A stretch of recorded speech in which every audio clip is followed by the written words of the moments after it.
Week 2 going to ULM, coming off a 41-3 victory over Alcorn State. So, Coach, opening statement. Yeah, I think obviously we're pleased with getting a win to start the season. I don't think satisfied, but pleased.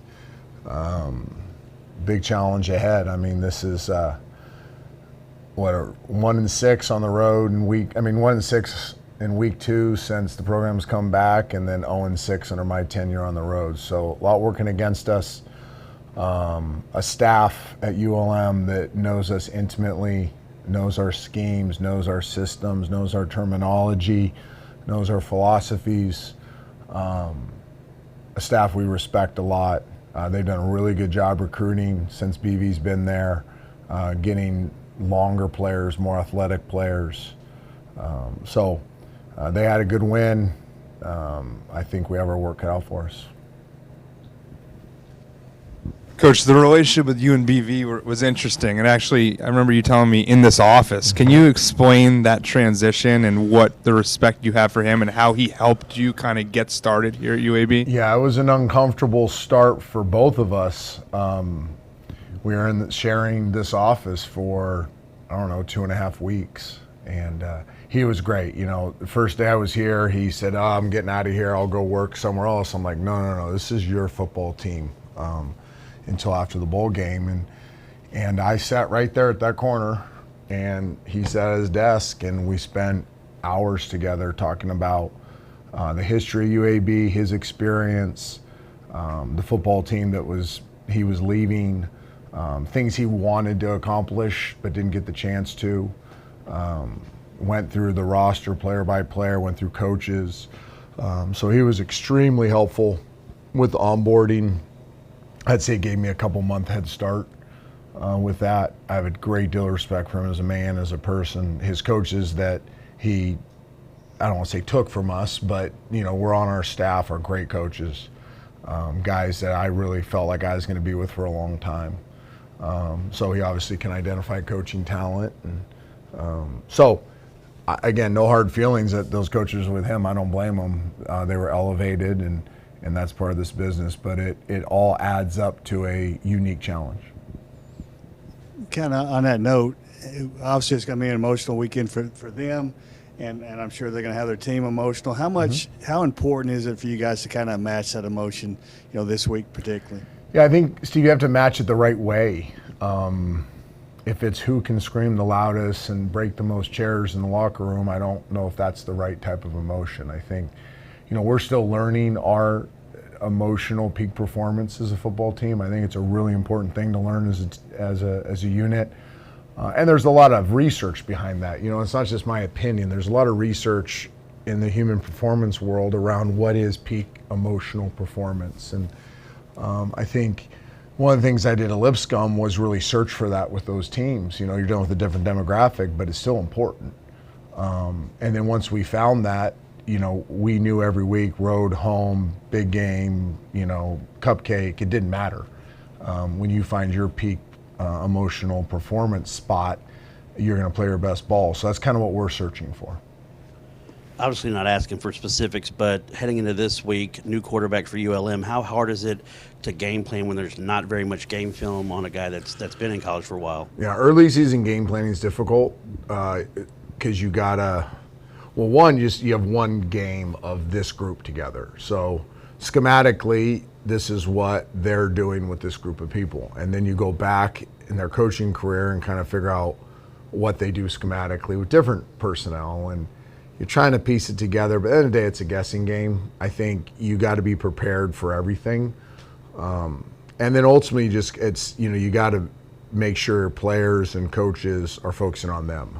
Right, if we take care of what we want to take care of, we're going to play our best football. If you get so caught up in what could happen, you lose sight of what you need to do, which is go and execute the plays that are called and do what you've done in training camp. You look at training camp as a pretty good barometer on how you react to different looks, because every day is different. You're not getting the same looks every day. So this is very much like a training camp practice / game where you just go trust your rules and trust what you do, and whatever they present to you, you should have an answer if you're pretty well prepared. Was General Booty their quarter? Was he at Elite 11? He was in the not? process, like almost every quarterback in the country. Okay. Well, what does he do well from? He's an athletic kid. You know, he's smart. He's tough. He's very accurate.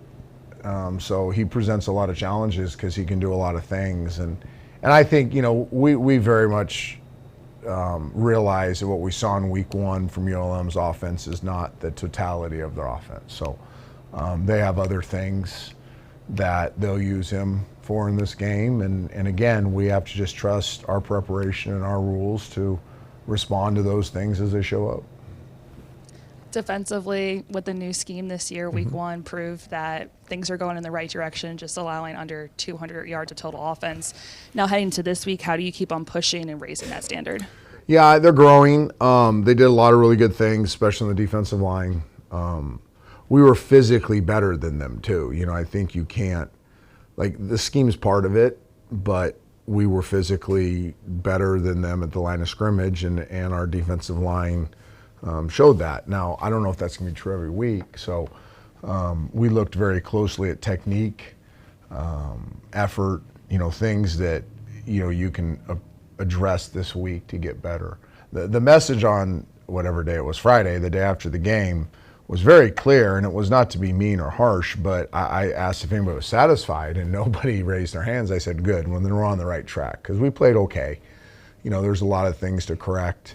But I think anytime you're trying to be really good, you're always going to see the glass a little half empty after a game. You're going to want to make corrections. You're going to want to keep pushing to improve. And when you have a group of kids that feel the same way, then you have a puncher's chance. How did helmet communications go? I know this was the first game. You guys practiced with it, scrimmage with it, but how was the game helmet communication like? It was okay. We knew, I think I said this last week, I said it at my production meeting, that we know there's going to be a little growing process here with it. We thought less was more, so more especially kept it pretty light. CJ, who was doing it for the defense, kept it pretty light. There's a couple times during the game that we experimented with giving a little bit more information. It's also clunky from a technical standpoint. You know, like, the refs aren't totally used to it either. So there were some delays. There were some times when Mort was talking and Jake couldn't hear because it hadn't been clicked over yet. But, you know, those are natural things. We fully expect bad things to happen in Monroe, you know, for it to go out or whatever. So, you know, not just so you know, non-conference games, if technology goes bad, the home team does not have to adjust. So I'd be very much prepared for our technology not to work and for theirs to work. So, but that's, you know, that's one of the issues with where these things are going, is that it's not, doesn't carry over from conference to conference. So we're prepared to play this game without any technology, helmet or iPads, and trusting that the bad things that can happen most likely will. Did you, sorry, on that, did you see what happened with the Alabama game? There's one out. They got delayed. There's one out. The other teams went out, and Alabama had to take their headsets off. So are you guys prepared? It's not correct. Like, if it's at a conference, it does not have to be. You don't have to. So you want to be prepared if the situation. They'll have it. We won't. Gotcha. Interesting. Do you like this new helmet technology? I'm indifferent on it, to be honest with you. I don't. As a player, when I used it, I thought there was times it benefited me. There was times I wish I could silence it. You know, we've talked to Jacob about it. I think he kind of feels like I feel. He appreciates good, concise communications more. Him and Ward have a great relationship, so that they kind of speak their own language sometimes. But at the same time, like, you know, he's playing the position, and when you have too much brain clutter, it can slow you down a little bit. I think defensively it's very helpful, because now the coach can recognize nuances in offensive formation, motion, tips, alignments, whatnot. To cue give a player a head start maybe on his eye progression or what he's looking for. So I really don't think it's a game changer one way or the other. Just got a two-part thing on this. One is, what did the tape from Thursday's game show offensively? I know there's some frustration afterwards. What did the tape show? And two is, going into the game, did you hope to get Kitna some snaps and it just didn't work out that way? No, we didn't. I've been asked this question. I didn't think anything of it during the game, but why didn't we play more backups with a big lead? And the answer is simple. Our starters weren't playing well enough to put the backups in, like on offense. We wanted, I think you can get better in game.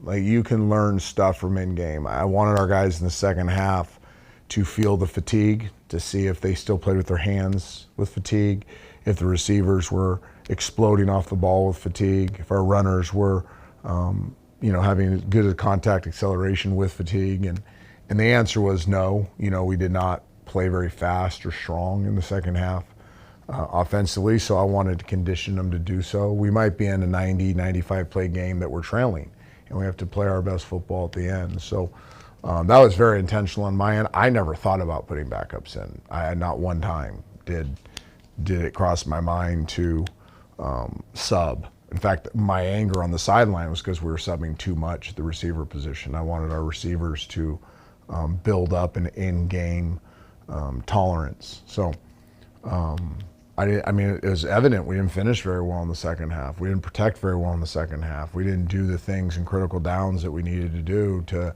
if that was an even game, to win the game. So that was my frustration, and that was the message to the offense is, I don't care about I told you this in the offseason, I don't care about the 500 yards. That doesn't woo me.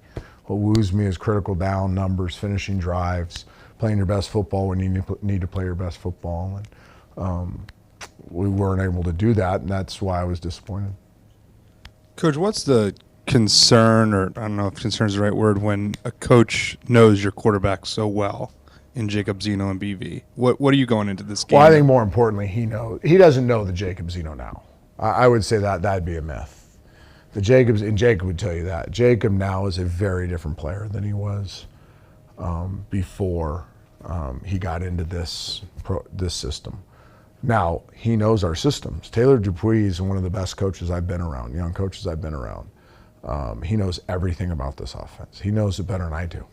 So that's the bigger concern, is that Taylor is in that office wanting to win this game, and he's been behind the veil. So it's very much like the NFL. In the NFL, you play a team twice in your conference. Usually there's a coach or a player that's come from your teams on a conference team. Many times in free agency, you go sign a player from a divisional team into your team so you can kind of read their mail, so to speak. So this is very much like an NFL divisional game for me. It reminds me of, 20 years ago when you're playing, I don't know how many years ago it was, but if we're playing the Steelers and I'm in Baltimore, you're playing the Packers and I'm in Tampa, and you kind of know they know everything about you. So do you abandon that and do something new, or do you do what you do better? And the answer is, I don't know. I don't know yet. So, but that is a massive concern going into this game. Coach, last week we mentioned about the specialists and what you expect from them. From the game on Thursday, did they do their job? I mean, it seemed like Cam did pretty good on the punt return, and Foley definitely took care of business. Not just that, but the plays that were made by starting players on teams. That's guys that now have a passion and a desire to play special teams. There's a sense of pride in that unit, and it's only growing. I think blocking the punt and having the punt return only affirms the work they've put in. So, one of the things we talked about yesterday as a team was, this is going to be a game where, we expect a tough game. Special teams needs to win. We need to win the special teams battle, and all hands on deck type deal. So, really pleased with our kickers. Our kick snap, or our snap kick operation and field goal was really good. Fully got lucky and had a 31-yard turn to a 64-yarder. but it was good. Like the final number was good. We covered really well. I thought our kickoff coverage, that to me was more impressive than the punt stuff. Last year we really struggled on kickoff coverage, and we were dominant on kickoff coverage the other night, both putting some in the end zone, but when we purposely kicked it high to let our guys run and cover, they run and covered well. I even, the one that went out of bounds doesn't bother me a lot. I thought it was tactically a really good decision post penalty. I thought execution, obviously the kick wasn't executed like we wanted it to, but it's also a difficult ask. I mean, that's like asking a guy to hit a 92-yard soft sand wedge to a back left pin. It's not the easiest shot in the world. So we'll get better at that. I thought the tactics of it were the right ones. Anything else, Steve? Going back to the concern you're talking about with the coaches there and kind of knowing, is it helpful, and I might just be grasping here, but is it helpful that it comes in week 2 that maybe you had some time during camp and instead of just a regular week that maybe you put in, maybe you're able to kind of say, hey, we can put in different signals or just different things like that. Was that helpful at all? Well, we know they worked all June on us, so we know a little bit about them too. Let's not forget that, we know a lot about them as well. Their defense coordinator sat in our offices last year, and everything he said has been chronicled. So we also know that they think this is a very big game to them, and they spent all of June working on our schemes. So to answer, I'll answer the bigger question, is we are very concerned with how much they know about us. We have not decided yet how to address that. That's a today thing. That's every meeting room in this building today is working on that exact thing. But let's not forget, and if they watch this, we know a lot about you too. So they should be as equally concerned with their processes, because we very much are aware of how they do things and what they call things, and we've informed our players. We use the extra time to inform our players of those things as well. So this is an NFL divisional game when it comes to information that flows between programs and how you deal with it. And I'm not saying I have all the answers, but I've seen a lot of different methodologies to handle these types of situations, and we'll discuss them all today. I was about to ask the other side of it. With you guys know them as well. Your strength coach knows Bill, obviously, in BV well, but so that was kind of answered. But my question's about the running backs. It seems like every year in this program since I've been here, it goes as far as the running backs go. You have a great quarterback. What's your evaluation so far? I know it wasn't a game that you can really just one game, but what are you seeing out of your room? Well, one, I'll talk about Henley Brigham, who is as fine a coach at the running back position as there is in college football. He's a great recruiter. To be a college position coach, you have to recruit your area, your position very well. You have to connect with your room. I call it mentoring. You have to mentor your room in life and in football. And then you got to develop them on the field. Like, they got to get better. And Henley does all three extremely well. His eye for talent, Lee Beebe was a walk-on. Isaiah Jacobs was in JC. Armani was injured. Solomon is a walk-on. Lee Weatherspoon had a bad knee injury coming from a different school and has been mentored back to peak performance. He does a great job at that room. We're deep. Like I said before the game, they can do a lot of things. They're all three-tool backs. They can block, they can run, they can catch. So they created a lot of problems for offense. And now how they played the other night, anytime you turn the ball over, you can't say your room played well. And Lee would be the first to tell you that. Sorry, my grandson. It's the first time I haven't picked up. In fact, I should probably pick up. Hey, buddy. He just wanted to show you what he was building because he did it last with you. Yeah, we built that same thing, huh, dude? Don't fall. Don't fall. But you'll knock it down right after you build it. Yep. Now you get to build it again. Hey, do you want to be on TV? Okay, here you go.